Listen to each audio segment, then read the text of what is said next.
আমার ব্যক্তিগত স্বার্থের সিদ্ধির জন্য আমি রাজনীতির ময়দানে আসিনি। আমার ব্যক্তিগত চাওয়া পাওয়া নয়। যদি ব্যক্তিগত চাওয়া পাওয়া থাকতাম, দেখতেন আপনার এলাকার বিধায়কের মতো আমার সামনে পেছনে পুলিশ গাড়ি দিয়ে আর হুট্টার জ্বালিয়ে আমি ঘুরতে পারতাম। সে অফারও আমার কাছে ছিল, কিন্তু সেই জন্য আসিনি। মানুষের সমস্যার কথা বিধানসভায় তুলে ধরতে হবে। আজকে পশ্চিমবাংলায় কলকারখানা বন্ধ হয়ে যাচ্ছে, এর জন্য যেমন দায়ী সরকার, সাথে সাথে আমি মনে করি আপনারাও সমানভাবে দায়ী। আমার উপরে রাগ কেন জানেন তৃণমূলের এত? কেন রাগ? আমি ভাই সমস্যার কথাটা বলে দিই। বিধানসভার মধ্যে শিক্ষামন্ত্রীকে বলেছি, এরা তো চাকরি বিক্রি করতে এরা ব্যস্ত। এরা মানুষকে কিভাবে ডেভেলপ করা যায়, নতুন নতুন প্রকল্প কি করে আনা যায়, সেই সময় এরা বেশি দেয় না। আর আমাদের কাজ সরকার যে চলছে তার ভুলভ্রান্তিগুলো ধরিয়ে দেওয়া, নতুন কিছু প্রকল্প সরকারকে জানানো। তাই শিক্ষামন্ত্রীকে আমি বলেছিলাম যে একজন বিত্তশালী পরিবারের ছেলে মেয়েদেরকে বেসরকারি স্কুলে পড়াচ্ছে, গরিব প্রান্তিক সমাজের যারা মানুষ তারা তাদের ছেলে মেয়েগুলোকে সরকারি প্রাইমারি স্কুলে পাঠাচ্ছে। প্রথম কথা হচ্ছে ছাত্র শিক্ষক রেশিও মেনটেন হচ্ছে না। 40টা শিক্ষক ছাত্রছাত্রী থাকলে একটা শিক্ষক দিতে হয় সর্বোচ্চ, সেটা মেনটেন হচ্ছে না। সেটা যাতে মেনটেন হয় সেটা দেখুন। তার পরপরই একটা প্রস্তাব রেখেছিলাম যে বেসরকারি স্কুলে ক্লাস 1 থেকে কম্পিউটার এডুকেশন হয়, আর সরকারি স্কুলে ক্লাস 5-এর পরে গেলে সব স্কুলে নয় কয়েকটা স্কুলে কম্পিউটার এডুকেশন হয়। এবার বলুন, নেতার ছেলেমেয়েরা, বিত্তশালীর ছেলেমেয়েরা সব বেসরকারি স্কুলে পড়ছে, তার ছেলেমেয়েরা ক্লাস 5-এ গেল, আর যারা এসে ভিড় করছেন, প্রত্যেকটা দলের কথা বলছি ভাই আমি, প্রত্যেকটা দলের কথা, যারা এসে ভিড় করছেন তাদের ছেলেমেয়েরা সরকারি স্কুল থেকে পড়াশোনা করে ক্লাস 5-এ উঠলো। ওরা ক্লাস 1 থেকে কম্পিউটার এডুকেশন পাচ্ছে, আর আপনার ছেলে যদি ভাগ্য ভালো থাকে ক্লাস 5-এ গিয়ে কম্পিউটার এডুকেশন পাচ্ছে। তাহলে বলুন, নেতাদের ছেলে মেয়েদের থেকে, বিত্তশালীদের ছেলে মেয়েদের থেকে আপনাদের ছেলে মেয়েরা 4টে ক্লাস পিছিয়ে গেল না? এটাই আমার অপরাধ। আমি কেন বিধানসভায় কথা বলবো? বিধানসভায় রেকর্ড হচ্ছে। বিধানসভায় শিক্ষামন্ত্রীকে বলেছিলাম, পশ্চিমবাংলার মানুষের সত্যিকারের অর্থে যদি ভালো চান, পশ্চিমবাংলার প্রান্তিক মানুষকে সত্যিকারের অর্থে যদি আপনারা ভালোবাসেন, তাহলে অবিলম্বে আগামী সেশন থেকে ক্লাস 1 থেকে পশ্চিমবাংলার সমস্ত সরকারি শিক্ষা প্রতিষ্ঠানে কম্পিউটার এডুকেশন বাধ্যতামূলক করতে হবে। এটা বলেছি অপরাধ, বেটাকে জেলের মধ্যে রেখে দাও। আচ্ছা, এটা কি হিন্দুর জন্য শুধু দাবি করলাম না শুধু মুসলমানের জন্য দাবি করলাম ভাই? এটা হচ্ছে আমাদের অপরাধ হয়ে যাচ্ছে। কথা বলার কি দরকার আছে? কিন্তু আমরা বলে যাব। এ জায়গায় দাঁড়িয়ে বলছি, আমাদেরকে অনৈতিকভাবে জেলে রেখেছিল, মানুষের অধিকারের কথা বলছিলাম বলে।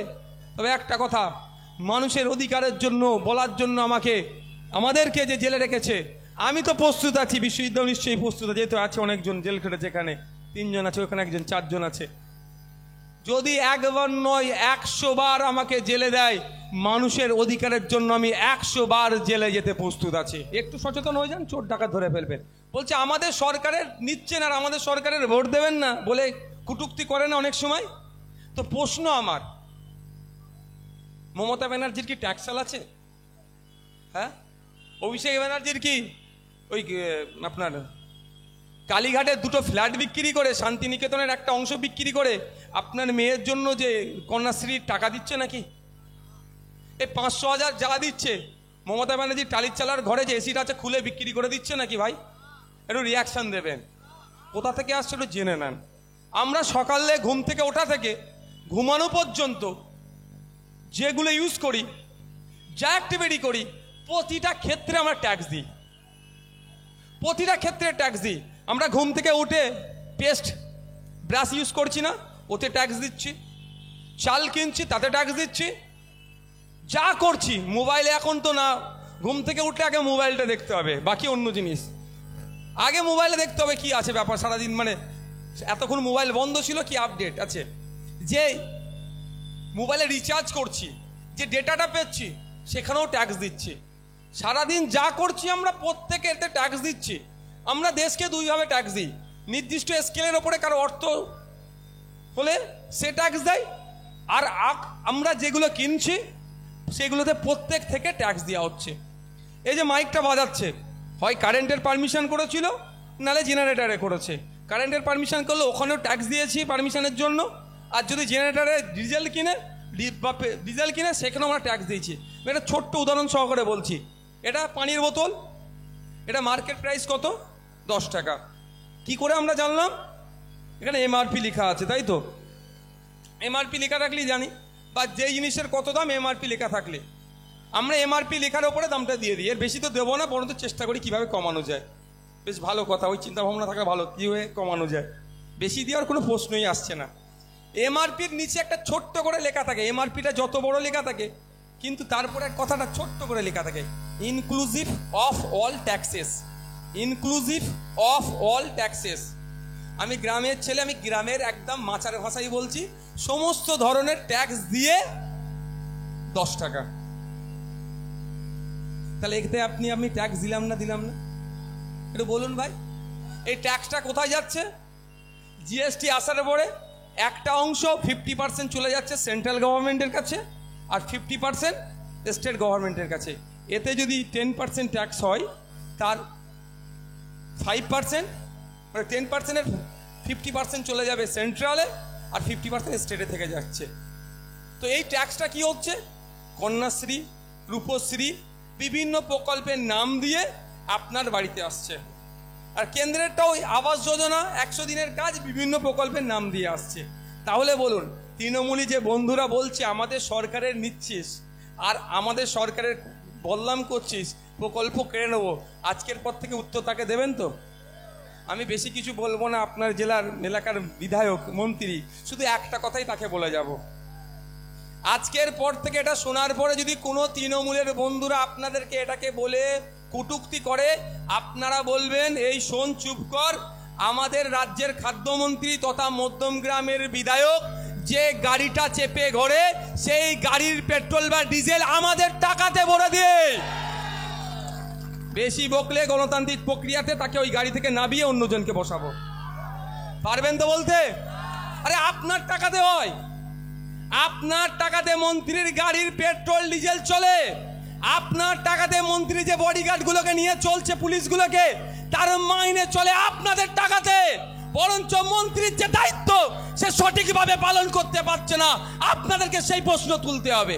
এখন হাজার হাজার নয়, লাখো লাখো মানুষের কাছে আপনার কি রেশন কার্ড পৌঁছাচ্ছে না। কদিন আগে দেখতে পেলেন না, উদ্ধার হলো রেশন কার্ড। তৃণমূলের নেতার বাড়ি থেকে 250-300 রেশন কার্ড উদ্ধার হয়েছে, গ্রামের গরিবের কাছে নাই।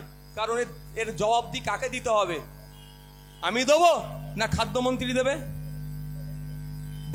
খাদ্যমন্ত্রীকে দিতে হবে। আর এই কথা বলার পরেও, তারপরেও যদি দেখছেন তৃণমূলী বন্ধুরা এই দোকান কাটা টাইপের রয়ে গেছে, উত্তর দিচ্ছে ঠিকঠাক, তাও কটূক্তি করে যাচ্ছে, ঠিক এইভাবে ঠান্ডা মাথায় বলবেন, এই শোন, মমতা ব্যানার্জি কোথায় বসেন? নবান্নের কত তলায়? বলো 14 তলায়। তারপরে জিজ্ঞাসা করবেন, এসি আছে ওই ঘরে? বলবে হ্যাঁ এসি আছে। তখন তারপরে শুরু করবেন, মমতা ব্যানার্জি যে এসিটা ব্যবহার করে ঠান্ডা হাওয়া খাচ্ছে, বিদ্যুতের বিল থেকে শুরু করে 14 তলা তৈরি হয়েছে আমাদের পাড়ার যে ভিখারি, তার ট্যাক্সের টাকা দিয়ে। বেশি বকলে গণতান্ত্রিক প্রক্রিয়াতে 14 তলা থেকে নামিয়ে দেবো।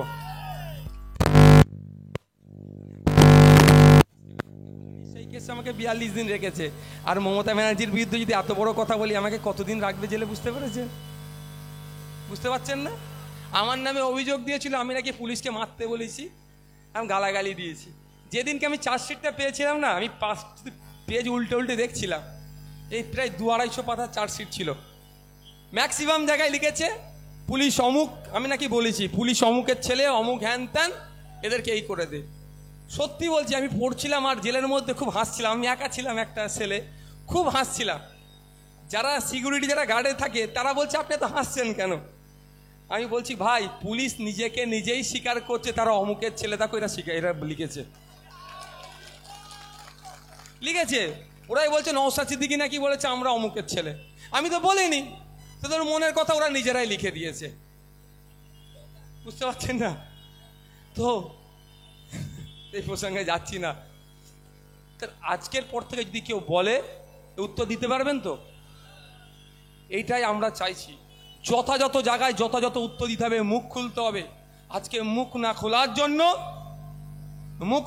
জন্য আজকে আমাদের এই অবস্থা, এই পরিস্থিতি। ভাইপো নবজোয়ারের যাত্রায় বেরিয়েছে, কোনো সমস্যা নেই আমাদের, সে যেটা ইচ্ছা যাক। কখনো তো গোয়াতে গিয়েছিল, অসমে যাবে বলছে, ত্রিপুরায় গিয়েছিল, বিভিন্ন জায়গায় গিয়েছিল, যেটা ইচ্ছা যাক, আমাদের কোনো সমস্যা নাই। ভাইপো 40টা গাড়ির কনভয় নিয়ে যাচ্ছে, তাতেও আমার হিংসে নাই, কিন্তু ভাইপোর কাকে একটু জানিয়ে দিতে চাই, ভাইপোর কানে পৌঁছে দিতে চাই, এক বাপ তার সন্তানকে, মৃত সন্তানকে ব্যাগের মধ্যে নিয়ে তার বাড়ি কেন ফিরতে হলো, এর জবাবটাও কিন্তু ভাইপোকে দিতে হবে। আপনারা দেখেননি কালিয়াগঞ্জে মাত্র ফুটফুটে সন্তান মারা গিয়েছে, অ্যাম্বুলেন্স চেয়েছে, হসপিটাল কর্তৃপক্ষকে জানিয়েছে, কোনো ফিডব্যাক দেয়নি। বাধ্য হয়ে বাপ এক ব্যাগ কিনে তার মধ্যে তার নিতর সন্তানকে সেখানে রেখে কোথায় এসেছে, বাড়ি ফিরেছে। এ কোন রাজ্যে আমরা বসবাস করছি? এ কোন বাংলা? এরা বলছেন একবার এগিয়ে বাংলা। এটা এগিয়ে বাংলা? হ্যাঁ, এগিয়ে বাংলার কারা জানেন? তৃণমূলের নেতারা। যাকে ধরছে কম করে অভিযোগ 100 কোটি, আর বাড়ি থেকে অন্তত 2-4 কোটি টাকা করে বার হচ্ছে। কদিন আগে মার্কেটে 2000 টাকার নোট খুঁজে পাওয়া যাচ্ছিল না, তারপরে দেখতে পেলাম সব তো অফার ঘরেই ঢুকে গিয়েছে।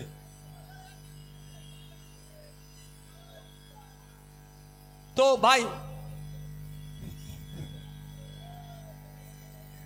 আচ্ছা ওই বিষয়ে একটু আলোচনা তাহলে হোক। একটা ভালো পয়েন্ট দিয়ে গেল, হেভি পয়েন্ট দিয়ে গেছে। এক দল হিন্দুদের বাঁচানোর জন্য আছে ভারতবর্ষে, আর একটা দল পশ্চিমবাংলায় মুসলমানদের বাঁচানোর ঠিকা নিয়েছে, তাই না? বিজেপি নিয়েছে ভারতবর্ষে হিন্দুদেরকে বাঁচাবে, এই ভাই আমাকে টপিকটা দিয়ে গেল। আর তৃণমূল দায়িত্ব নিয়েছে পশ্চিমবাংলার মুসলমানকে বাঁচাবে। কিন্তু দিনের শেষে আমরা কি দেখছি? ভারতবর্ষে হিন্দুরা বেঁচে গিয়েছে তো, আর পশ্চিমবাংলার মুসলমানরা বেঁচে গিয়েছে নিশ্চয়। মোদিবাবু যখন তার বক্তব্যে প্রথম মন কি বাত বলেছিলেন, তখন পেট্রোল ডিজেলের দাম ছিল 55-65 এর আশপাশে। আর 100তম যখন মন কি বাত বলল, হিন্দুকে বাঁচাতে 100তম মন কি বাত করলো, তখন পেট্রোল ডিজেল যে জয় শ্রীরাম বলে স্লোগান দিচ্ছে সেও 100তে কিনছে, আর যে জয় শ্রীরাম বলে স্লোগান দিচ্ছে না তাকেও 100তে কিনতে হচ্ছে। মোদিবাবু যখন ফার্স্ট এপিসোড বললে ভুল হবে না, প্রথম মন কি বাত বলেছিল, গ্যাস আমার হিন্দু ভাইও 450 কিনেছিল, আমার মুসলমান ভাইরাও 450 কিনেছিল। 100তম এপিসোডে এসে হিন্দু ভাইকেও 1250 কিনাচ্ছে, মুসলমান ভাইকেও 1250 কিনাচ্ছে। এটা হিন্দুকে নাকি বাঁচাতে এসেছিল মোদিবাবু। রাজ্যতে একটু ফিরে আসা যাক। 2007 সালের সাচার কমিটি রিপোর্ট দেখিয়ে খুব হই হই করিয়েছিল মুসলমান ভাইদেরকে, এই শিক্ষাতে তোমাদের অবস্থা খারাপ, কর্মসংস্থানে অবস্থা খারাপ, স্বাস্থ্য অবস্থা খারাপ, ভোটটা আমাকে দাও, মুসলমান বিপদে আছে, মুসলমান খাতরাই আছে, পশ্চিমবাংলার মুসলমান যদি আমাকে ভোট দেয় মুসলমানদেরকে বিপদমুক্ত করে দেবো। ঠিক 2014 সালের আগে হিন্দু খাতরে মে হ্যায় বলে ভোট নিয়েছিল, আর 2011 সালের আগে মুসলমান খাতরে মে হ্যায় বলে ভোট নিয়েছে। কিন্তু কি দেখলাম, 12 বছর পার হয়েছে, এই সরকার 12 বছর অলরেডি পার করে দিয়েছে পশ্চিমবাংলা সরকার। 12 বছরে মুসলমানদের বিপদ থেকে উদ্ধারের নামে সেই সময় মুসলমানদের চাকরিতে ছিল 4% কাছাকাছি। 12 বছরে এত উদ্ধার করে দিয়েছে, মুসলমানদেরকে এত ভালোবেসেছে, চাকরিতে 1% নিচে নামিয়ে দিয়েছে। কেন? মমতা ব্যানার্জি বলেছিল তো মুসলমানদেরকে উদ্ধার করবে। আসুন কেন্দ্র সরকারের কাছে একটু যাই, উনি কি উদ্ধার করেছে আমার হিন্দু ভাইদেরকে। এলআইসি নাম শুনেছেন তো?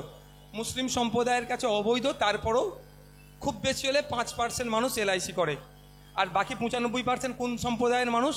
নিশ্চয়ই নন মুসলিম হিন্দু ভাইয়েরা ম্যাক্সিমাম এলআইসি করে। যারা এলআইসি করে 2018 সালের আগে পর্যন্ত যে বুকে হাত রেখে বলতে পারতো যে এলআইসিআই করি আমার টাকাটা মার যাবে না, আমার শেয়ার ঠিকঠাক থাকবে, তাকে জিজ্ঞাসা করুন তো শেয়ার এখন কোন জায়গায় পৌঁছেছে এলআইসির। শুধু তাই নয়, সেন্ট্রাল গভর্নমেন্টে যারা জব করে তাদের পিএফ আছে তো? লাস্ট 5 বছর কেন্দ্র সরকার তাদের পিএফের কোনো হিসাব দিচ্ছে নাকি জিজ্ঞাসা করুন তো, যদি এখানে কোনো সেন্ট্রাল গভর্নমেন্টের এমপ্লয় থেকে থাকে। সেন্ট্রাল গভর্নমেন্টে মুসলিম কতজন চাকরি করে ভাই? রাজ্য সরকার মুসলমানকে বাঁচাতে এসে যদি 100টা চাকরির মধ্যে একটাও খুঁজে পাওয়া যায় না, তাহলে তো কেন্দ্র সরকারে খুঁজে পাওয়া যাবে? পাওয়া যাবে মনে হচ্ছে ভাই? পিএফ এর টাকাটাও জানি না আগামী দিনে কি হবে। যারা কেন্দ্রীয় সরকারের চাকরিজীবী আছে এখানে, তাদেরকে জিজ্ঞাসা করবে। তো ফিরে আসি, ধর্মের নামে যারা ভোট চেয়েছে তারা সেই ধর্মের মানুষকে সব থেকে বেশি ক্ষতিগ্রস্ত করেছে। ভারত স্বাধীন হওয়ার পর থেকে সারা ভারতবর্ষের হিন্দু ভাইরা যতটা না ক্ষতিগ্রস্ত হয়েছে, এই মোদী সরকারের আমলে তার থেকে বেশি ক্ষতিগ্রস্ত হয়েছে। আজকে গেরুয়া পোশাকের কথা বলছেন, আমি এই জায়গায় দাঁড়িয়ে বলছি, আমি যদি ভুল বলি আমাকে এসে বলবেন, আমি রেকটিফাই করে নেব। গেরুয়া বসনটা হচ্ছে ত্যাগের প্রতীক। গেরুয়া বসনটা হচ্ছে ত্যাগের প্রতীক। গেরুয়া বসন পরিধানকারীদের দেখতে হবে স্বামীজিকে। তার গেরুয়া বসন আর যোগীজির গেরুয়া বসনকে আপনারা এক করবেন না। তার গেরুয়া বসনের সাথে আর যোগীজির গেরুয়া বসনের অনেক বিস্তর ফারাক আছে। স্বামীজি গেরুয়া বসনটা পড়েছিল ত্যাগের জন্য, আর উত্তরপ্রদেশের মুখ্যমন্ত্রী গেরুয়া বসন পড়েছে আজকে ভোগের জন্য। ঠিক চলে আসুন বাংলাতে। ভারতবর্ষে দেখুন বর্তমানে দাঁড়ি টুপি হচ্ছে শান্তির প্রতীক। আজকে দাঁড়ি টুপিটা দেখিয়ে মানুষ, এক শ্রেণীর মানুষ অশান্তির প্রতীক করে নিচ্ছে। তৃণমূল কংগ্রেসের মঞ্চে দাঁড়াচ্ছে, হাজি সাহেব টাইটেল লাগিয়ে ওই হাজি সাহেব তার বুথে তার অঞ্চলের মানুষের উন্নয়নের জন্য যে টাকা আসছে সেটা লুটপাট করে নিচ্ছে। আমরা সেই দাঁড়ি টুপিওয়ালাকে, সেই গরুয়া বসনদারিকে নিন্দা জানাই, ধিক্কার জানাই। যারা এই বসনকে সামনে রেখে লুটপাট করছে তাদেরকে আইএসএফ নিন্দা জানাই, ধিক্কার জানাই। আমরা সেই স্বামীজির গেরুয়া বসনকে শ্রদ্ধা করি, সম্মান জানাই। আমরা হযরত মুহাম্মদ সাল্লাল্লাহু আলাইহি ওয়াসাল্লামের দেখানো মত পথে ইসলাম ধর্মেতে যারা আছে তাদেরকে শ্রদ্ধা করি, সম্মান জানাই। আজকে ধর্ম নিয়ে যারা রাজনীতি করছে, বাংলাতে বলছে মুসলমানকে উদ্ধার করতে হবে, বাঁচাতে হবে, 2011 সালের আগে চিৎকার করেছিল। 2011 সাল থেকে আজকে 22-23 চলছে, এইটা 12 বছর সরকার চলছে। আপনারা মুসলিম সম্প্রদায়ের মানুষ আছেন, বলুন তো আপনাদের এলাকাতে যাদের একটা কোনো নতুন শিক্ষা প্রতিষ্ঠান হয়েছে? একটা সোসাইটিকে, সমাজকে এগিয়ে নিয়ে যেতে গেলে কি করতে হবে? সর্বপ্রথম চাই শিক্ষা। হয়েছে ভাই? হলে বলবেন এখানে যারা মুসলিম সম্প্রদায়ের আছে। হয়নি, কিন্তু মুসলমানকে বাঁচাতে এসে মুসলমানদের কি উপকার করেছে শুনবেন? পাড়ায় পাড়ায় মাতাল চাষ করে দিয়েছে। ভুল বলছি নাকি? তাহলে যে মাতাল চাষ করেছে তার হাত থেকে তো মুক্তি দিতে হবে সমাজকে। তাই হিন্দু মুসলমান নির্বিশেষে প্রত্যেককে বলবো, ধর্মের নিরিখে ভোট চাইতে হলে তাদেরকে প্রত্যাখ্যান করুন। অধিকারের নিরিখে যারা ভোট দেবে, নাগরিক অধিকার যেটা আছে আমার, একজন ছাত্র যুবর যে অধিকার আছে, একজন ST/SC যে অধিকার আছে, একজন ওবিসির যে অধিকার আছে, একজন মাইনরিটির যে অধিকার আছে, একজন সরকারি কর্মচারীর যে অধিকার আছে, সর্বোপরি একজন আমি নাগরিক, আমার অধিকার কি আছে আমাকে বুঝিয়ে দিক, তারপরে ভোট দেব, এই আওয়াজটা তুলুন। যার যদি ওই ধর্মীয় বিভাজনের মধ্যে ভোট করেন, দেখবেন অমিত শাহজির ছেলে জয় শাহজি রাতারাতি 1 বছরে তার ব্যবসার 15,000 গুণ ইনক্রিজ করেছে। আর আপনার বুথে ওই যে যাচ্ছিল না কন্ট্রাক্টর, কি বাসে ছিল ও, 2014 সালের আগেও কন্ট্রাক্টর ছিল, জয় শ্রীরাম বলার পরেও কন্ট্রাক্টর আছে। আর আগামী দিনেও দেখবেন এই যদি ফাঁদে পড়ে থাকে জয় শ্রীরাম বলেই কন্ট্রাক্টর থাকতে হবে। আর যারা জয় শ্রীরাম বলাচ্ছে তার বাড়ির সন্তান 1 বছরে 15,000 গুণ বিজনেসে বৃদ্ধি করেছে। ঠিক রাজ্যে চলে আসো, রাজ্যে সে কি দেখতে পাবেন? সিদ্দিকুল্লাহ চৌধুরী সাহেব, আর কয়েকটা নাম বলবো নাকি? না থাক। সিদ্দিকুল্লাহ চৌধুরী সাহেব 2016 সালের আগে কি ছিল? মুসলমানকে বাঁচানোর খুব ওনার চিন্তা পড়ে গেছিল না, মুসলমানকে বাঁচাতে হবে। কি দেখলাম? চৌধুরী সাহেবের তার ইনক্রিজ হলো, তার আপডেট হলো, তার ডেভেলপ হয়েছে। 2016 সালের আগে এইরকম মুসলমানকে বাঁচানোর জন্য মিটিং মিছিল করলো, এমন বাঁচাবার চিন্তা ভাবনা নিল। 2016 সালের পরে তিনি মন্ত্রী হয়ে গেলেন, তার পরিবারের একাধিক চাকরি হয়ে গেল, সে হই হই করছে। আর সিদ্দিকুল্লাহ চৌধুরী সাহেবের ট্যাপে পড়ে যারা ওই নকল দাঁড়ি টুপির যারা লাইনে চলে গিয়েছিল, তারা ওই যখন কন্ট্রাক্টর বা মাঠে চাষ করছিল, এখনো চাষ করছে, ওই ট্যাপে পড়ে থাকলে আগামী দিনেও চাষ করতে হবে। ওদের ট্যাপে পড়বেন না, ট্যাপ থেকে বাইরে বেরিয়ে আসুন। উন্নয়নের নিরিখে ভোট হবে, অধিকারের নিরিখে ভোট চান, আর না হলে পাড়ায় পাড়ায় মাতাল চাষ করে ছেড়ে দেবে, পাড়ায় পাড়ায় মাতাল চাষ করে ছেড়ে দেবে। এই শুধু হই হই করবেন। আর একের পর এক বেসরকারি স্কুলগুলোকে, তুমি বক্তব্য বলেছো নাকি বিষয়টা? 8,000 স্কুল বন্ধ হয়ে যাচ্ছে, ছাত্র নেতা বলোনি? পশ্চিমবাংলায় কত স্কুল বন্ধ হয়ে যাচ্ছে? টাইম স্বল্প, স্কুলের কথাটা বলে ছেড়ে দেব।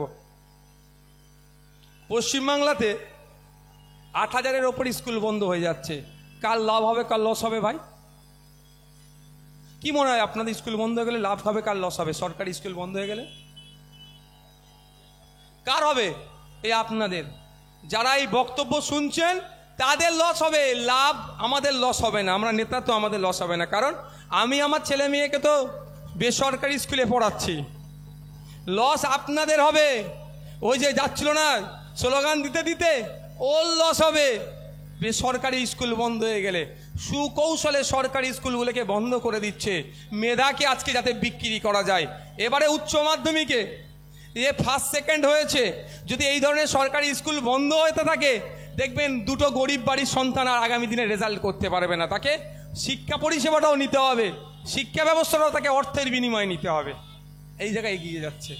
আপনারা নিশ্চয়ই জানেন, আমি যা শুধু যুক্ত করে দিচ্ছি, আপনার এলাকা থেকে এক মেধাবী সন্তান সিডনিতে তো নাকি কোথায় পড়াশোনা করছে? হ্যাঁ, অস্ট্রেলিয়া সিডনিতে। আপনার এলাকার কোনো একজন মেধাবী সন্তান অস্ট্রেলিয়াতে পড়াশোনা করছে, বাবার টাকা আছে, অস্ট্রেলিয়াতে পড়াশোনা করছে। কে শুনবেন নামটা? আপনারা জানেন না? আরে আপনারা তার হয়ে লাঠি ধরছেন, তার হয়ে বোম বাঁধছেন, তার হয়ে বুথ দখল করছেন, আর জানেন না আপনারা? এটা খোঁজ নিলে পাওয়া যাবে। তার বাবার টাকা আছে, সে অস্ট্রেলিয়াতে পড়াশোনা করছে, সিডনিতে পড়াশোনা করছে। আর যারা লাঠি ধরছে, মারামারি করছে, বোমগুলি পিস্তল নিয়ে খেলছে, তাদের সন্তানগুলো কোথায় যাচ্ছে? লোকাল প্রাইমারি স্কুলে। যে প্রাইমারি স্কুলে এডুকেশন পলিসি বলছে সর্বোচ্চ 40টা ছাত্রছাত্রী থাকলে একটা শিক্ষক দিতে হবে, কিন্তু ওখানে কতজন আছে? 250, 300, 400 ছাত্রছাত্রী, 3 জন শিক্ষক। যেই ঘন্টা মারছে, সেই তালা খুলছে, সেই প্রেজেন্ট করছে, সেই একটু একটু ক্লাস নিচ্ছে, আর মিড ডে মিলের কারণ আপনারা নেতা কাদেরকে বানিয়েছেন? তোলাবাজকে নেতা বানিয়েছেন। আপনারা যদি তোলাবাজের পরিবর্তে, বাঁকুড়ায় হেমন্ত রায় আছে, মারা গিয়েছিল কেরলে কাজ করতে গিয়ে, তার বাড়ির সন্তানকে যদি নেতা বানান, আফরাজুল রাজস্থানে যে হত্যা করেছিল তার বাড়ির সন্তানকে যদি নেতা বানান, তাহলে তারা কষ্ট বুঝতে পারবে। তার পিতা তাদেরকে ছেড়ে কাজে গিয়েছিল, কেউ কেরালাতে গিয়ে হত্যা করেছে, কাউকে রাজস্থানে গিয়ে পিটিয়ে মেরেছে, তার বাড়ির সন্তানরা সে কষ্ট বুঝতে পারবে। তারা পশ্চিমবাংলাতে যাতে নতুন করে কলকারখানা তৈরি হয় তার কথায় আইনসভার মধ্যে গিয়ে বলবে। কিন্তু দুঃখের বিষয়, আপনারা তোলাবাজদেরকে নেতা বানিয়েছেন। পশ্চিমবাংলায় নতুন কলকারখানা হওয়া তো দূরের কথা, পশ্চিমবাংলা থেকে কলকারখানা বন্ধ হয়ে ভিন্ন রাজ্যে চলে যাচ্ছে এদের তোলাবাজির কারণে। আপনারা জানেন নিশ্চয়ই, স্পেশাল ইকোনমিক জোন করেছিল ফলতাতে। সেই ফলতা আজকে কোথায়? তৃণমূলের এক নেতা তো সেই স্পেশাল ইকোনমিক জোনকে পুরো চুষে খেয়ে নিচ্ছে। ওখান থেকে কলকারখানা উঠে চলে যাচ্ছে, কোম্পানি চলে যাচ্ছে, নতুন শিল্প আসছে না। মমতা ব্যানার্জি মহাশয়ের সাথে আদানি আম্বানিদের কত ভালো সাক্ষাৎ বুঝতে পেরেছেন? আম্বানি না এসে তার ছেলেকে